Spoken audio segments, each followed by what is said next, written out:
ተናስተልኝ የፈንታሌ ሚዲያ ቤተሰቦች እንደምናረፈዳችሁ እንደምንዋላችሁ የፈንታሌ ሚዲያ ዝግጅት ነው። በዛሬ ዝግጅታችን የሩሲያና የዩክሬን ጦርነት በዓለም አቀፍ ፖለቲካ ላይ በኢኮኖሚ ዲፕሎማሲ በዓለም አቀፍ ግንኙነቶች እንደውም በሚሊተሪ ሳይንስ ላይ ምን አይነት ተጽዕኖ አሳድሯል የሚለውን እናያለን። ከአድማጮቻችን ከቀረቡልን መልእክቶች ወይም ጥያቄዎች ተነስተን ያዘጋጀ ነው። ሁለተኛም አታርዝሙት አነስ ያለ ቢሆን ጥሩ ነው ባላችሁት መሰረት በዛ መልኩ ከ30 ደቂቃ ባነሱ ሁኔታዎች ፕሮግራማችን ለማስተካከል እንሞክራለን። ቻናላችን ላይክ ሰብስክራይብ ማድረጋችሁን አዘንጉ። ፈንታሌዎች ነን፣ አብረን እንቆይ። የዩክሬንና የሩሲያ ጦርነት እንግዲህ የዓለማችን አጠቃላይ የግሎባል ፖለቲክስ ወይም ዓለም አቀፍ ፖለቲካውን በምን መልኩ ነው የነካው ምንድነው ተጽዕኖ ከሚለው እንጀምራለን። እዚህ ላይ የሚነሱት አንዱ ምንድነው ሪሼፒንግ አሊያንስ ኤንድ ብሎክስ ነው የሚለው። በአዲስ ሰልፍን በለው እንግዲህ በአዲስ ቅርጽና መልክ አጋሮች እንደ አዲስ እንዲሰለፉ አድርጓቸዋል። ለምሳሌ አሁን አንዱ የሚነሳው የናቶ ነው። ናቶስ ለምሳሌ ምንድነው ቤዚክ ለውጥ የመጣው? ስዊድንና ፊንላንድ የሰሜን አትላንቲክ ቃል ኪዳን ሀገር አባል አልነበሩ። በሩሲያና ዩክሬን በተነሳው ጦርነት ፈርተው ሁለቱ ወደዚህ ተቀላቅለዋል። በሌላው ደግሞ ብሎክ ላይ ስንመጣ ቻይናና ሩሲያ ደግሞ ስትራቴጂክ አላይመንት ውስጥ ገብተዋል። ምንም ወሰን የሌለው ስምምነት ውስጥ ገብተዋል። እሱ ብቻ አይደለም። ሌላው ምንድነው እዚህ ጋር የመጣው? አሁን ፖስት ዌስተርን ወርልድ ነው የሚባለው። ምክንያቱም ምዕራቡ ዓለም በፊት አንዴ ሲናገር ሁሉም ወይ ሰልፍ ያስተካክላል ዋጋውን ያገኝ ነበር። አሁን ግን የታየው ሪሼፒንግ አላያንስ ኤንድ ብሎክስ አንዱ ምንድነው የመልቲ ፖላር ኦርደር መወለዱን ነው። ማርኮ ሩቢዮ አስረግጦ ተናግሯል፣ የአሜሪካ ውጭ ጉዳይ ሚኒስትር። አሁን እዚህ ላይ ስንመጣ ምንድነው ሪቪዥኒስት ፓወር የሚሏቸዋል የፖስት ዌስተርን ወርልድን የሚቀናቀኑ ኃይሎች ለምሳሌ ኢራንና ኖርዝ ኮሪያን ያስቀምጣሉ። በዚህ መልኩ አጠቃላይ አሊያንሱና ብሎኩ አዲስ ኃይል አሰላለፍና አዲስ የብሎክ አደረጃጀት ውስጥ ገብተዋል ማለት ነው። ሌላው እዚህ ጋር የምናየው ምንድነው የዓለም አቀፉን ሩል ቤዝድ የሆነውን ግንኙነት አውቆታል ወይም ተግዳሮት ፈጥሮበታል። ጦርነቱ ምን ማለት ነው? የሩሲያ አጠቃላይ ወረራም በለው በቀደም ስለሰራ ነው። ወረራ ስንል የራሷ ጀስቲፊኬሽን አለ። ዩክሬን ደግሞ መርጣ የገባችበት ጦርነት ነው። ግን ምንድነው በዓለም አቀፍ ደረጃ ቴሪቶሪያል ኢንቴግሪቲ ኤንድ ነን አግሬሽን የሚለውን 100% የጣሰ ነው ተብሏል። ስለዚህ ምንድነው ሩል ቤዝድ ኢንተርናሽናል ኦርደሩ ምን ውስጥ ገብቷል ማለት ነው? ተግዳሮት ገጥሞታል ተብሎ ይነገራል። ሌላው እዚህ ጋር ስንመጣ ምንድነው በግሎባል ሳውዝ ውስጥ አዲስ ኃይሎች ብቅ ማለት ጀምረዋል። ቀደም ያለው ነው የመልቲ ፖላር ኦርደር በትክክል ታይቷል። የተለመደው የምዕራቡ ዓለም ተጽዕኖ ምን ሆኗል? ተገቷል ወይ ቢያንስ ጥያቄ ውስጥ ወድቋል። ስለዚህ በዚህ መልኩ አንዱ የግሎባል ሳውዝ የሚባሉት ናቸው ከዓለም አቀፉ የፖለቲካ ሁኔታ ከተፈጠሩ አንዱ ማለት ነው። ምንድነው ያደረጉት? በሩሲያና በዩክሬን መካከል በተፈጠረው ግጭት ላይ አቋም ከመያዝ ሁሉም ወደ ራሱ ብሔራዊ ጥቅም በማድላት ግንኙነቱን በርቀት ነው ያየው። ተጠቃሚ ሆነዋል። በኋላ እንመጣለን ከኢኮኖሚ አንፃር። ይሄ ፖለቲካው ነው። ሌላው ምንድነው የውስጥ የፖለቲካ ሺፍት የፖለቲካል ኢንተርናል ፖለቲክስ ውስጥ ሺፍት አምጥቶባቸዋል። በተለይ በአውሮፓ በጣም አስቸጋሪ በመሆኑ ምንድነው የአመራር መንገራገጭ መጥቷል። የፐብሊክ ኦፒኒዮኑ ተቀይሯል። የሪሶርስ አሎኬሽኑ ኢቭን ለምሳሌ በቀደም ነገራቸው ስፔን ውስጥ በግልጽ ስፔን አንድ ለዩክሬን ጦርነት እንዳታቀርብ፣ ሁለተኛ አውሮፓ ህብረትም ከዚህ እንዲወጣ የዩክሬንና የሩሲያን ግንኙነት በዲፕሎማሲ መፍታት ነው። በዚህ ከቀጠለ ሪሶርስ አሎኬሽን ያመጣል ያሉት ምኑ ላይ ነው? ከፍተኛ ሆነ የዲፌንስ በጀት የመከላከያ በጀት ይጨምራል። ለትምህርት፣ ለጤና፣ ለተለያዩ የሚውሉትን ነገሮች ወደዛ ሺፍት ያደርጋል። ምን ብለናል? አንዱ የዶናልድ ትራምፕ አንዱ ሪኳየርመንት ምንድነው? 5% የጂዲፒያችሁን መዋጮ አድርጉ ነው። ከ2% ማለት ነው። ያ ማለት 3% ጂዲፒ ተጨማሪ ሲመጣ ከሌሎች ጋር መታጠፉ አይቀርም። ስለዚህ የኢንተርናል ፖለቲክስ ውስጥ በፖለቲከኞች መካከል ግጭት ፈጥሯል ማለት። ይሄ በግሎባል ፖለቲክሱ ላይ ያለ ነው። በኢኮኖሚውስ እንዴት ነው የሚገለጸው? የኢኮኖሚውን ስናይ ምንድነው ዋናው? ምንድነው የኢነርጂ ማርኬቱን የተፈጥሮ ጋዝና ነዳጅን በማቅረብ ሩሲያ ከፍተኛ መሪ ነበረች። አሁን የሩሲያን ቦታ የተረከበችው አሜሪካ ነች።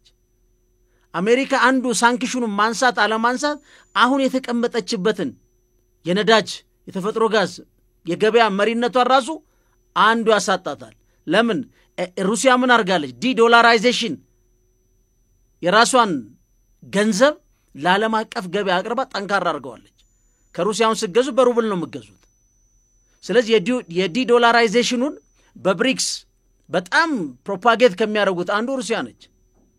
ስለዚህ አሜሪካ የዲዶላራይዜሽን ፕላስ የኢኮኖሚ የነዳጅን ገበያ እየመራች ያለችበት በዚህ አጋጣሚ ነው ያገኘችው። ስለዚህ ይሄ ምንድነው የሚባለው? እንደውም አውሮፓዎቹ ኦልሞስት 100% እያቆሙ ነው ከሩሲያ ላይ የሚወስዱትን ጊዜ። እንደውም ምንድነው ያሉት? ዊፐናይዜሽን ኦፍ ጋዝ ሰፕላይ ቱ ዩሮፕ ማለት ነው። የነዳጅና የጋዝን አቅርቦት እንደ ጦር መሳሪያ መጠቀም፣ የሩሲያን የኔቶ ስጋት ወደ ጎን አድርገው ሩሲያን ወራሪ አድርገው በዛ ላይ የሷን ነዳጅ አለመግዛት ማቀመጣል ማለት። ኢቭን ፕራይስ ካፕ በ$60 ነው የሚገዟት ከሌላ ቦታ እንትን ብለው። ይሄ ምን ብሏል? የኤነርጂ ክራይሲስ በአውሮፓ ውስጥ አምጥቷል። ዳይቨርሲፊኬሽን ኦፍ ኤፈርት አዘር ሰፕላይ ፍለጋ ውስጥ ገብተዋል አውሮፓዎቹ። ሩሲያ ምን አርጋለች? ለሌሎች ለመሸጥ ተገዳለች ማለት ነው።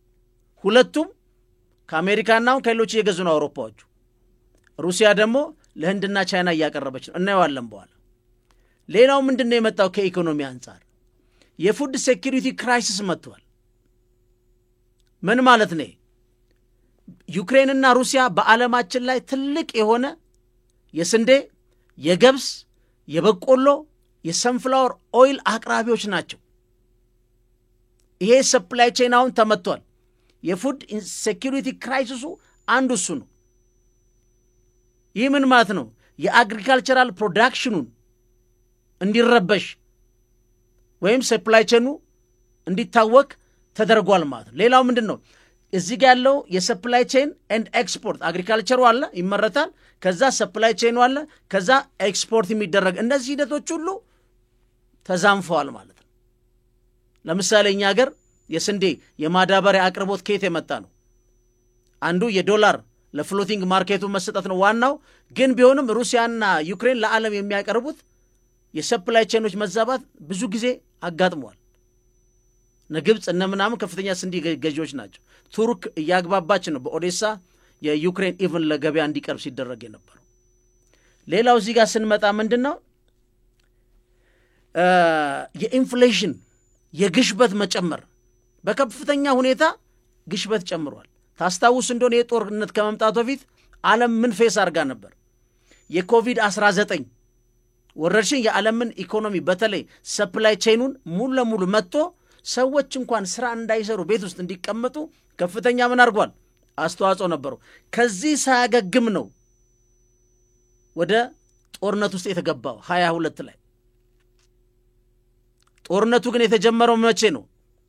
ፌብሩዋሪ 2024 ነው ብሏል። ይሄ የናቶ ፕሬዝዳንት ራሳቸው ተናግረውታል። የጀመረው በሙሉ ፉል ስኬል ዋሩ 2022 ላይ ነው። ከኮቪድ-19 ሳናገግም ነው እዛ ውስጥ የገባ ነው። ስለዚህ ምን ሆናል? የኢነርጂ የምግብ ምን ሆናል? ኮስቱ ጨምሯል። ሰፕላይ ቼኑ ተመቷል። ስለዚህ በአጠቃላይ ስናየው ኮስት ሊቪንጉን በዓለም ላይ አቃውሶታል።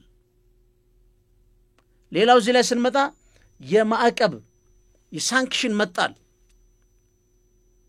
ኢኮኖሚ ላይ በሩሲያ ላይ እስከ 7000 የሚደርስ ሳንክሽን የተጣለው። ይሄ ምን አምጥቷል ነው? አንደኛው ምንድነው? ሪኦሪየንቲንግ ትሬድ ቱወርድስ ካንትሪስ ላይክ ቻይና ኢንዲያ። ሳንክሽን ተጣለ። የሩሲያ ነዳጅ እንዳይገዛ ጋዝ እንዳይገዛ ተደረገ። እንግዲህ እግዚአብሔር ያሳያችሁ። በቧንቧ ቤታቸው የሚከፍቱትን ነው አውሮፓዎች ይሄን ያደረጉት። ከዛ ሩሲያ ወዴት ሄደች? ወደ ህንድና ቻይና። ለምን? ያላትን ነዳጅ ማዕቀብ። ህንድና ቻይና ስለገዟት ሩሲያ ሙሉ ለሙሉ ኮላፕስ አላረገችም። የህንድና ቻይና ከሩሲያ መግዛት ደግሞ የዌስተርን ወርልዱ በዓለም ላይ ያለው ተጽዕኖ መሸርሸሩን ያሳያል። መልቲ ፖላር ኦርደር። ምክንያቱም ከ1998 በኋላ ዘኒ ወርልድ ኦርደር ብለው ዓለምን ጨምቀው መጨረሻ ላይ ሁሉን ነገር በእጃቸው አድርገው የነበሩት ዌስቶቹ አሁን እየተንሸራተቱ የተለያየ ኃይል ብቅ እያለን ያለው ማለት ነው። ሌላው ምንድነው? ቅድም ያልኳችሁ ነው። ሙሉ ለሙሉ የግሎባል ሰፕላይ ቼኑን አንዱ ዲስረፕሽን ኦፍ ግሎባል ሰፕላይ ቼን ሙሉ ለሙሉ ማለት ነው። ስለዚህ ይሄ ከፓንዳሚኩ አልወጣንም፣ ሰፕላይ ቼኑ ተመታ። ሰፕላይ ቼኑ የምግብ ብቻ አይደለም። ትልልቅ የዲያመንድ በሉት የሬር እርዝ ሜታል ለተለያዩ ለላፕቶፕ የምትሉት ሮኬት ማስተኮሻ ምናምን የሚሉ ጠቅላላ ሁሉ ነው የተመታው። በዚህ ጊዜ የኢኮኖሚውን በዚህ መልኩ በሁለት ጦርነት የመጣ ተጽዕኖ ነው ማለት ነው። ሌላ እዚህ ጋር ስንመጣ የመከላከያ በጀት እንዲጨምር ደግሞ አስገድዷል። ያም ኢኮኖሚውን ይነካዋል። ለአብዛኛው ለጤና፣ ለምግብ፣ ለትምህርት የሚሆኑትን ጠቅላላ ስጋት ስለገባቸው ወደ መከላከያ በጀት ጭማሪ ውስጥ ገብተዋል። ኢንክሪዚንግ ዲፌንሲንግ በጀቱን። ስለዚህ ምንድነው ሌላ ትልልቅ የሆኑ አይታችሁት ከሆነ በኋላ ነው ያለ ሚሊተሪው ላይ አጠቃላይ የዋር ከነበረው ትራዲሽናል ባህላዊ የጦርነት ሁኔታ ወጥቶ ወደ ሌላ ነገር ሄዷል። ያ ምንድነው? ከፍተኛ ሀብት ወደዛም እንዲፈስ ጦርነቱም የነበረው ከተጨባጭ ሁኔታው እንዲቀየር አድርጎታል ማለት ነው። ሶስተኛው ምንያው ምንድነው? ዲፕሎማሲ ኤንድ ኢንተርናሽናል ሪሌሽን ነው። በዓለማችን ላይ ያለው ዲፕሎማሲና የዓለም አቀፍ ግንኙነቱ እንዴት በተነው? ይሄም በደንብ አሪፍ ኢሹ ነው። አንደኛው ምንድነው? ቶታሊ ሩሲያ ከአውሮፓ ህብረት ጋር ሙሉ ለሙሉ ዲፕሎማሲውን የተቋረጠው። ይሄ በጣም ከባድ የነበረ አሁን የተወሰነ የሆኑ አውሮፓ ሀገሮች ወጣ ገባ የሚሉ የሚደግፋሉ። ዲፕሎማሲው ተቋርጧል ማለት በአውሮፓ ህብረትና በሩሲያ መካከል እምነት ጠፍቷል ማለት ነው። እምነት ጠፍቷል ማለት ኢንተርናሽናል ሪሌሽን እየሰራ አይደለም ማለት ነው። የኢንተርናሽናል ሪሌሽን መሰረታዊ ተብሎ ከሚወሰዱት አንዱ እምነት ነው። እምነቱ ከምን ይመጣል? ከዓለም አቀፍ ከተቀመጡ ቫልዩዎች ላይ ለዛ መገዛት መታመን፣ በዛ ስታንዳርድ የሚሄድ ጉዳይ ነው። ግን ዩክሬን ሶስት ነገር ነው የቀረበላት። ኒውትራሊቲ፣ ከኔቶ መራቅ፣ ሶስተኛው ባይላተራል ንግድ ደግሞ ከፈለሽ ከሩሲያ ከፈለሽ ከአውሮፓ ጋር መብትሽ ነው ተብሎ ይሄ በየትኛውም ዌስተርን ሚዲያ አታገኙትም። የግሎባል ኮርፖሬት ሚዲያ ይሄን አይናገርም። ስትጠይቋቸው ሩሲያ ወራሪ ነች ይላል። ለምንድን ነው የወረረችው ስትባል ምንም አይነት ጀስቲፊኬሽን የለም። ወራሪ ነች ለቀች ትውጣ ነው ይባላል። የሩሲያን መንግስትና ህዝብ ግን ኔቶ እንደ ፕሮክሲ ዋር መጠቀም ብቻ ሳይሆን ሩሲያ ያላትን አቅም ልታወጣ የምትችለው መሳሪያ በማወቅ የኔቶ ሀገሮች የሚመጣ ወደፊት ሊመጣባቸው የሚችላቸውን ስጋት ሁሉ አናሊሲስ ይሰሩበታል። ሟቹ ግን የዩክሬን ህዝብ ነው። የሚያሳዝነው ፓርቲ ነው። ስለዚህ የሚኒስክ አኮርድ የሚባለውን በአንጌላ መርኬል በደንብ የተሰራ እሱም ተግባራዊ እንዳይሆን የግሎባል ኤሊቱ የዋር ኮርፖሬሽኑ መጥቶት ጦርነቱን አስቀጥሎታል። ዋናው ኤጀንት እንግዲህ ያው የምታውቁት ነው፣ ተደጋግመን አናገርም። ኦባማ አለ፣ ባይደን አለ፣ ቪክቶሪያ ኑላንድ አሉ። ሌላው ምንድነው ያመጣው?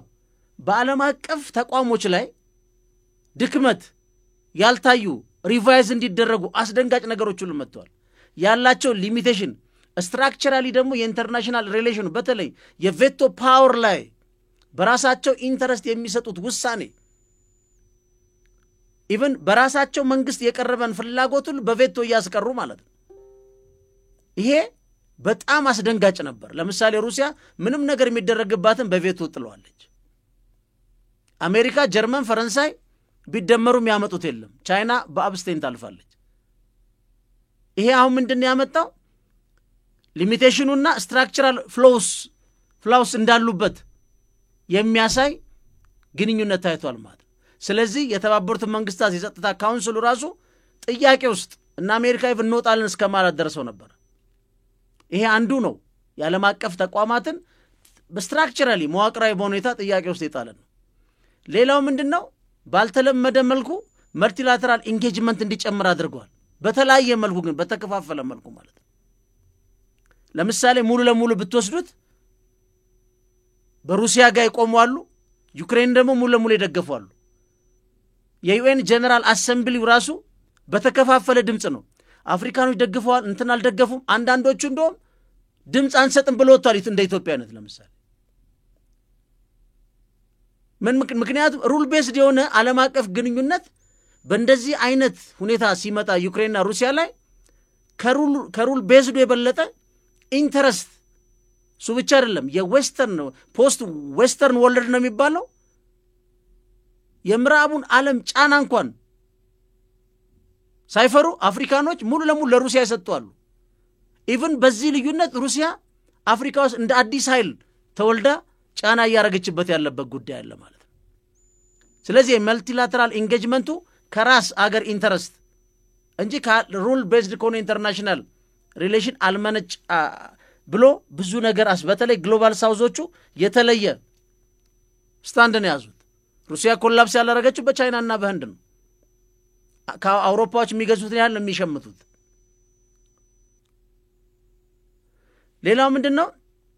ሺፍቲንግ ዲፕሎማቲክ ፕራዮሪቲ። በዲፕሎማቲካ ላይ ፕራዮሪቲ ለማን ነው የምንሰጠው የሚል ሚገርም ነገር ተፈጥሯል። ሴንትራል የውጭ ግንኙነታቸው ማዕከላዊነት ፕራዮሪቲ ያስቀምጧል።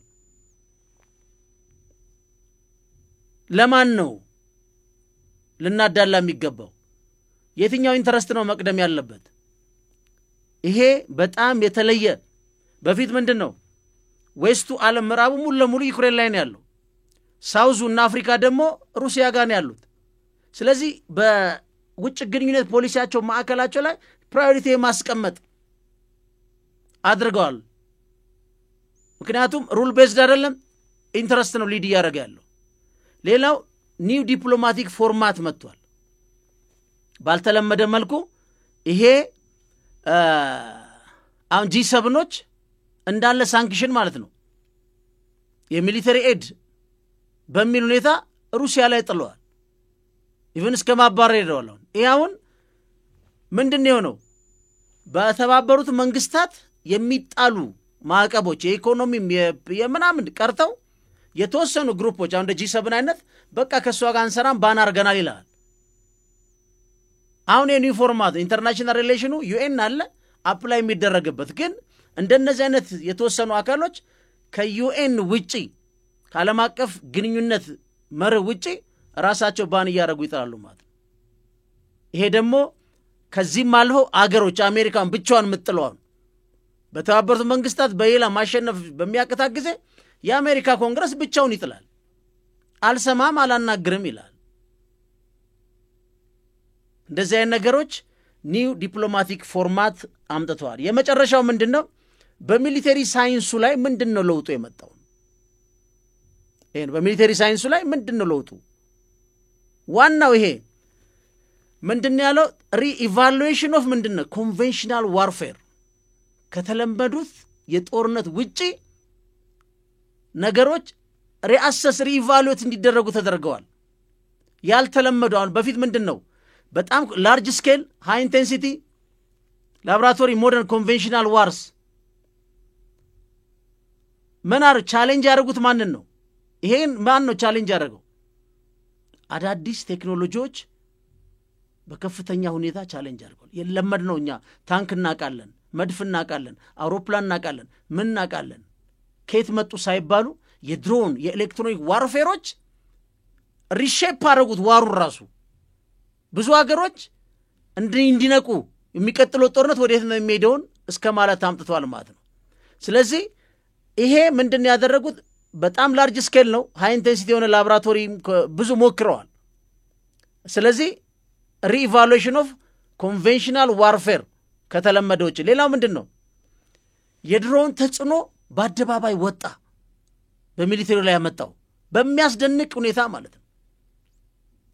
ለምሳሌ አንዱ ትራንስፎርሜቲቭ ኢምፓክት ኦፍ ድሮን አንማንድ የሆኑ በሁሉም ማለት ነው ይሄ ሪኮነሰንስ ምንለውን የስለላ ታይፑ አይነቱ የታርጌት አመራጣታቸው ምርጫቸው ስፒድ የሚሸከሙት ይሄ ጠቅላላ ነገር ሁሉ ቀይሮታል። የፕሪሲሽን ስትራይክ የማድረጋቸው ጉዳይ። ስለዚህ ይሄ ምን አድርጓል ማለት ነው?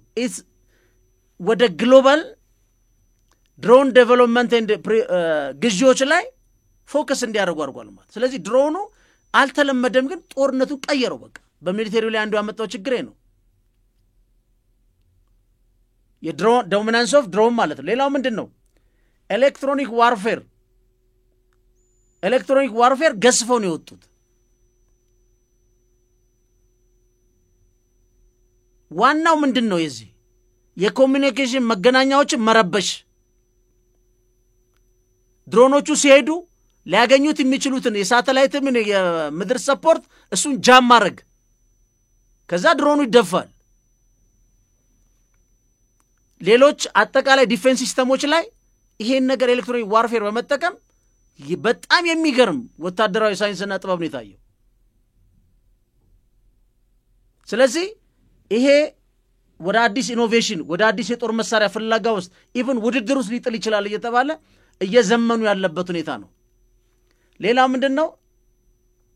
ሎጂስቲክ ኤንድ ሰፕላይ ቼን። ይሄ ደግሞ የሚገርም ነው። ጦርነት ልትጀምረው ትችላለህ፣ ግን ሰፕላይ አቅርቦቱ ሊደርስልህ የሚችል ጉዳይ በጣም አጠያቂ መሆኑ ታይቷል። ጦርነቱ ከተጀመረ በኋላ ሩሲያም ከሰሜን ኮሪያ ከቻይናም ምዕራቡ አገር ደግሞ ሙሉ ለዩክሬን ይዞ ገብቷል። ስለዚህ አንድ ጦር ላይ መግባት ብቻ ሳይሆን የሎጂስቲክ ሰፕላይ ቼንን ሳታስተካክል አንድ ዋር መጀመር እንዴት አደገኛ እንደሆነ ሩሲያማ ያሏትን አሁን በቀደም ነግሬያቸው በ2025 1500 ታንክ ነው ያመረተችው። ወደ 600 ስካንዳር ሚሳኤል ተተኳሽ ነው ያመረተችው። ወደ 3000 አርሞሬ የብረት ለበስ መኪናዎች ነው ያመረተችው። ስለዚህ ምን አመጣ? ሎጂስቲክ ኤንድ ሰፕላይ ቼኑ ሰዎች ኮንሲደር እንዲያደርጉ ሀያል ነኝ ብለህ ስለገባ ሳይሆን ጦርነቱ ምን ያህል ኮንሱም እንደሚያደርግ እርግጠኛ አይደለም ማለት። ሌላው ምንድነው? አርበን ዋርፌር ኤንድ ትሬንች ዋርፌር፣ የከተማ ውጊያ እና የድሮ የቀሩ እነዚህ ምሽጎች ላይ የምናያቸው እነዚህ ሁሉ በኮንፍሊክቱ ላይ በላርጅ ስኬል ነው የታዩት። ከተማ ለከተማ ከተማ ውስጥ ያሉ ቤቶች፣ መንገዶች፣ ኢንፍራስትራክቸሮች ይሄ ሁሉ ሲወድም ታይቷል። ሚሊተሪው ላይ አሁን ያ ዋር ግንባር ትይዛለህ፣ ግን እንደዚህ አይነት ዋር አስደንጋጭ ሆኗል። አሁን ዩክሬን እስካሁን እስከ 150 ቢሊዮን በላይ ነው ከስራለች የሚባል ከ500 ቢሊዮን በላይ እንግዲህ ዕዳ ውስጥ አለች። አስቡ፣ አንድ ሀገር 1 ትሪሊዮን ሊገባ ነው በዚህ። ሩሲያም የተጎዳችበት ብዙ ቦታ ላይ ዩክሬንም ባይሆንም። ስለዚህ ምንድነው ይሄ የአርበን ዋርፌርና ትሬንች ዋርፌሮቹን በተመለከተም ሪኮንሲደር እንዲደረግ አዳዲስ ታክቲኮች፣ አዳዲስ መሳሪያዎች ለነዚህ ከባባይ ሁኔታዎች እንዲመረቱ የግድ እየገፋፋ ያለበት ጉዳይ ነው። በከተማ የነበረው በጣም አስጠሊታ ነው። ሌላው ምንድነው? ኢምፓክት ኦፍ ኢንፎርሜሽን ዋርፌር ኤንድ ሳይበር ዋርፌር። ይሄ ውጊያ ደግሞ በጣም የሚገርም ነው። በሁለቱ መካከል አሁን ኢንፎርሜሽን ዋርፌር ስንል ፕሮፓጋንዳና ዲስኢንፎርሜሽን ነው። ሳይበር ዋርፌሩ ምንድነው የሚሰራው? ሁለቱም ቴክኖሎጂን የሚጠቀሙት። የሳይበር ዋርፌሩ ግን ሼፒንግ ኦፍ ናሬቲቭ፣ ምክንያቱም ኢንፍራስትራክቸር ዲስተርብ ያደርጋል፣ ፐብሊክ ኦፒኒየን ዲስተርብ ያደርጋል። እንደገና ናሬቲቮችን ሁሉ ኢንፍሉዌንስ ያደርጋል። እዚህ ጋር አሁን ስንመጣው የሳይበር ዋርፌር እና ኤሌክትሮኒክስ ዋርፌሮቹ የተለዩ ናቸው፣ ግን ተመጋጋቢም ናቸው። ፎርም ኦፍ ዋርፌር ሁለቱም ግን ቴክኖሎጂ ይጠቀማሉ። ለምን ቱ አቺቭ ሚሊተሪ ኦብጀክቲቭ ሁለቱም ይጠቀማሉ። አሁን ሳይበር ዋርፌር ፎከስ ኦን ኤክስፕሎይቲንግ ኤንድ ማኒፑሌቲንግ ኮምፒውተር ሲስተምስ፣ ኮምፒውተር ሲስተሞችን ኔትወርኮችን ማኒፑሌት ያደርጋል። የተለያዩ ሶፍትዌር ሊያደርጉ ይችላሉ፣ ብሎክ ሊያደርጉ ይችላሉ። ኤሌክትሮኒክ ዋርፌር ደግሞ ስንመጣ እዚህ ጋር ዩቲላይዝ ኤሌክትሮማግኔቲክ ኢነርጂ ይጠቀማል። ግን ምንድነው ዲግሬዲንግ ኢነሚስ ኤሌክትሮኒክ ሲስተም ነው። አሁን ሳይበር ዋርፌር እና ኤሌክትሮኒክ ዋርፌር ነው እየለየን ያለን። ኤሌክትሮኒክ ዋርፌሩ ምንድነው የኤሌክትሮኒክ ሲስተሞችን ዲግሬድ ማድረግ ነው። ሳይበር ዋርፌሩ ግን ምንድነው ማኒፑሌት ነው የሚያደርገው። ግልጽ የሆነ ልዩነት ነው ያላቸው። እነዚህ አሁን እዛ ላይ የተቀመጡ እንትኖች ናቸው። በሚገርም ሁኔታ ለምሳሌ አሁን ሳይበር ዋርፌር ስንል ምን ይላል? ሃኪንግ ሊሆን ይችላል፣ ማልዌር አታክ ሊሆን ይችላል፣ ዲናይል ኦፍ ሰርቪስ አታክ፣ ኢስፖኔጅ፣ ሳቦታጅ ማድረግ፣ እነዚህን ይሰራል። አሁን እዛኛው ላይ ግን ስንመጣ ኤሌክትሮኒክ ዋርፌር ላይ ስንመጣ ግን ምን እንደሚያደርገው ጃሚንግ ኦፍ ሬዲዮ ፍሪኩዌንሲ ዩዚንግ አንቲ ራዲዬሽን ሚሳይልስ ዲፕሎይንግ ካውንተር ሜጀር ቱ ፕሮቴክት ፍሬንድሊ ፎርስስ ማለት ነው። ስለዚህ እነዚህ አሁን አዲስ የመጡ ናቸው። በጣም በሚገርም የሚሊተሪ ኢንዱስትሪውን የቀየሩ ናቸው ማለት ነው። ስናጠቃልለው ግን አሁን በጣም የሚገርማቸው አሁን ኮሜርሻል ድሮን የምትሉት ቤት ወስዳችሁ አንቱ የተባለ ወደ ሚሊተሪ ድሮን መቀየር ትችላላችሁ። ሁሉም ገበያ ላይ ልክ እንደ ሱፐርማርኬት ፓስታና ሞኮሮኒ የሁሉም ቺፕስ አለ፣ እሱን እየገጣጠሙ ነው የሚሰሩት። ስለዚህ ትልልቅ የዘመነ መሳሪያ መታጠቅ፣ ጀት መታጠቅ፣ ምናልባት ትልልቅ መርከብ መያዝ፣ ሰመሪ መያዝ ወደፊት ላያዋጣ ይችል ይሆናል። ሩሲያ ላይ 4000 ኪሎ ሜትር ገብተው በጣም ቺፕ የሆኑ $300 ከየትም ሊገዙ የሚችሉ መሳሪያዎች ናቸው። ያንም ያህል እስከ 7 ቢሊዮን ብር የሚገመቱ ድመት አድርገዋል ሩሲያ ኦፊሻሊን አድሚት ባታደርግም ማለት። ስለዚህ በዚህ መልኩ ነው ስንደመድመው። ግን የሩሲያና የዩክሬን ዋር በአጠቃላይ የሪጂናል ኮንፍሊክት አይደለም፣ እዛ አህጉሩ ላይ ቀር አይደለም። እስከኛ ቤት ዘይትና ስንዴ ጀምሮ በየቤታችን ምንበላው የነሱ የጦርነት ነው። የኢትዮጵያ ማዳበሪያ የገበያ ሁኔታ ከፍተኛ ተጽዕኖ አለበት። የነሱ ባለመቅረቡ ሌሎች ሾርቴጁን ተጠቅመው በጣም ዋጋ ጨምሮ ነው የሚሸጡት። በተለይ ፍሎቲንግ ዶላር መጠቀም በዓለም ላይ የተደረገ ዳንስ እኛ እንጨፍርበታለን፣ ቢያንስ እኩል ባደንስበት ማለት ነው። ማክሮ ኢኮኖሚው እንደዛ ነው የሚሰራው፣ እንደ ፊክስድ ሬት አይደለም አሁን ያለው። በዛ ላይ ይሄን ስትጨምሩት ምን ማለት እንደሆነ ማወቅ ነው። በአጠቃላይ ምንድነው ነው ሴስሚክ ኤቨንት with a profound global consequence ነው የሚሉት። ልክ ከመሬት መንቀጥቀጥ ጋር በተመሰለው በትንሹ እየተርገበገበ መሄድ ልክ ዓለምን በዛ መልኩ መሰረታዊ በሁኔታ የለወጠ ነው ማለት ነው። ስለዚህ የዛሬ ዝግጅታችን ይሄ ይመስላል። አጠር ባለ መልኩ ያው በእናንተንም ቃል ለመጠበቅ በቀደም ባስቀመጥ ነው በኢኮኖሚ፣ በዲፕሎማሲ፣ ኢንተርናሽናል ሪሌሽን፣ በሚሊተሪ ይሄ ባጭሩ ጦርነቱ በዚህ መልኩ ቀይሮታል። ወደፊት ኢን ዲቴልስ በዳታ ደግሞ ይዘንላችሁ እንቀርባለን። ፈንታሌዎች ነን። ቻናላችን ላይክ፣ ሰብስክራይብ ማድረጋችሁን አዘንጉ። አብራችሁን ስለነበረን እግዚአብሔር ይስጥልን። እናመሰግናለን።